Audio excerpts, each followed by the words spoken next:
역대상 18장 1절에서 17절까지 말씀을 살펴보도록 하겠습니다. 다윗은 역사의 주관자이신 하나님의 은혜를 힘입어 주변 국가를 정복하고 국가의 행정 관료를 임명하여 국가의 기틀을 확립합니다. 1절은 다윗의 정복 정책 첫 번째로 블레셋입니다. 18장에서 20장은 다윗의 정복 사업을 집중하여 소개합니다. 이스라엘 백성들은 바벨론 포로에서 돌아와 신정 왕국의 영광을 지원하려고 하지만 주변 나라들의 방해와 신앙의 퇴보로 인해 큰 진전을 보이지 못하고 교착 상태에 빠져 크게 좌절하고 있었습니다. 역대기 저자는 이스라엘 과거의 빛나고 화려한 역사를 보여주며 좌절에서 벗어나 신앙을 회복하고 신정 왕국의 재건에 집중할 것을 촉구합니다. 다윗의 왕성한 정복 사업의 회상은 포로에서 돌아온 백성들에게 큰 위로와 희망이 되었을 것입니다. 1절은 그 후회로 시작합니다. 표현으로만 보면 17장 이후에 있었던 일로 보입니다. 그러나 사무엘하 7장과 8장에 따르면 다윗의 성전 건축 계획과 다윗 언약 수여 사건은 정복 전쟁이 어느 정도 마무리된 시점이었습니다. 따라서 구회라는 것은 다윗 왕국의 강성함이 하나님께서 다윗과 맺은 언약을 성취하셨기 때문임을 강조하고 있는 것입니다. 정복 전쟁의 시작과 마지막은 이스라엘 대적의 대표로 할 수 있는 블레셋을 굴복시킨 쾌거를 소개합니다. 블레셋은 이스라엘 족장 시대부터 가나안에 정착하여 살았습니다. 출애굽 당시 블레셋은 위험한 존재였고 이후 삼갈과 입다, 삼손이 블레셋과 전쟁하였습니다. 그러나 그들은 블레셋을 완전히 물리치지 못했을 뿐 아니라 오히려 블레셋이 이스라엘을 크게 억압하였고 심지어 단지파는 블레셋에게 쫓겨 북쪽으로까지 이주하기도 하였습니다. 사울은 블레셋과의 싸움에서 전사하였고 다윗 통치 초기까지 이스라엘을 위협하였습니다. 마침내 다윗이 그들을 항복시키고 가두와 그 주변 성읍들을 빼앗았고 이후 블레셋은 이스라엘 역사에 큰 힘을 발휘하지 못했습니다. 2절은 다윗의 정복 전쟁 두 번째로 모압입니다. 다윗은 이스라엘 남동쪽에 있는 모압을 정복합니다. 모압은 아브라함의 조카 롯이 그의 맏딸과 근친상간하여 태어난 모압의 후손으로 이스라엘과는 형제이지만 늘 이스라엘을 괴롭히고 불신의 신, 전쟁의 신으로 여겨지던 그모스 우상을 섬겼습니다. 다윗이 모압을 제압한 후 남자의 3분의 1을 죽여 군사적인 도발을 막은 것을 보면 이스라엘에 큰 위협이 된 것으로 보입니다. 모압은 다윗의 속국이 되어 조공을 바치게 되므로 야곱의 자손이 모압을 무찌를 것이라고 하는 하나님의 약속이 성취됩니다. 3절에서 6절은 다윗의 정복 세 번째로 아람입니다. 이스라엘 서쪽 블레셋과 동쪽 모압을 제압한 다윗은 북쪽 소바를 견제하기 위해 원정에 나섭니다. 소바는 동부 수리아를 지배하던 아람의 한 도시국가로 그 왕은 하닷 에셀이었습니다. 가나안 지역에 패권을 두고 다윗과 경쟁하는 인물이었습니다. 소바 왕 하닷 에셀이 유브라데 강 쪽에 가서 그의 세력을 구치려 할 때에 다윗이 하맛까지 가면서 그를 무찔렀습니다. 다윗은 하닷 에셀과의 전쟁에서 병거 1000대, 기마병 7000명, 보병 2만 명을 포로로 사로잡았습니다.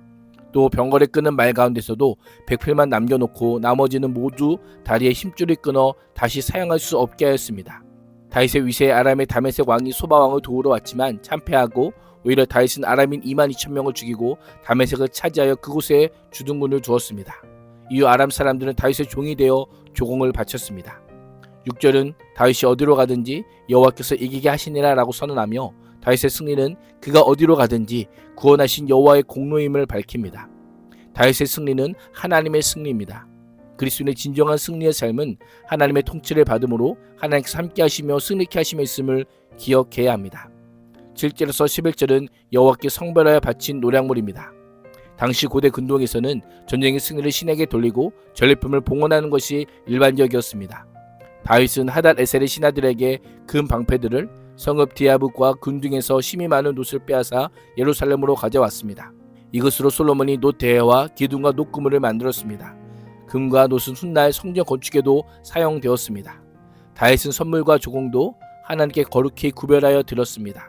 다윗이 소바 왕을 이겼다는 소식을 듣고 하마닥 도우는 금, 은, 놋으로 만든 온갖 그릇을 보내며 화친을 청했습니다.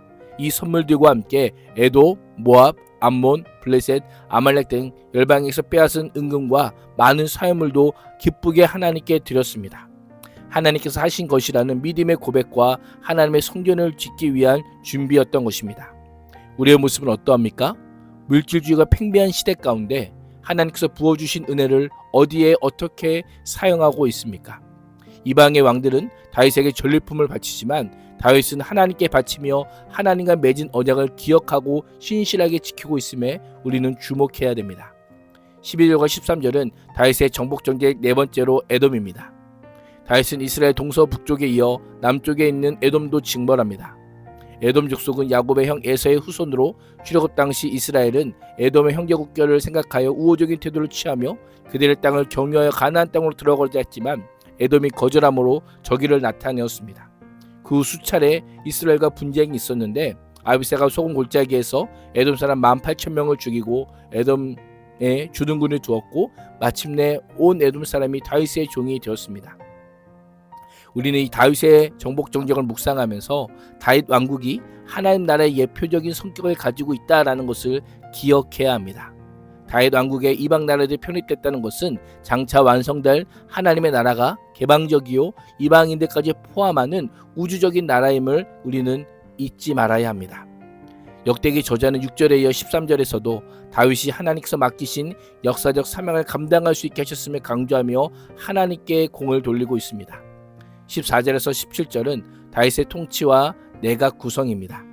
다윗의 군사적 승리의 결과는 단순히 다윗의 위대함을 보여주는 것이 아니라 다윗이 다스리는 나라가 정의와 공의가 실현되는 나라임을 강조합니다.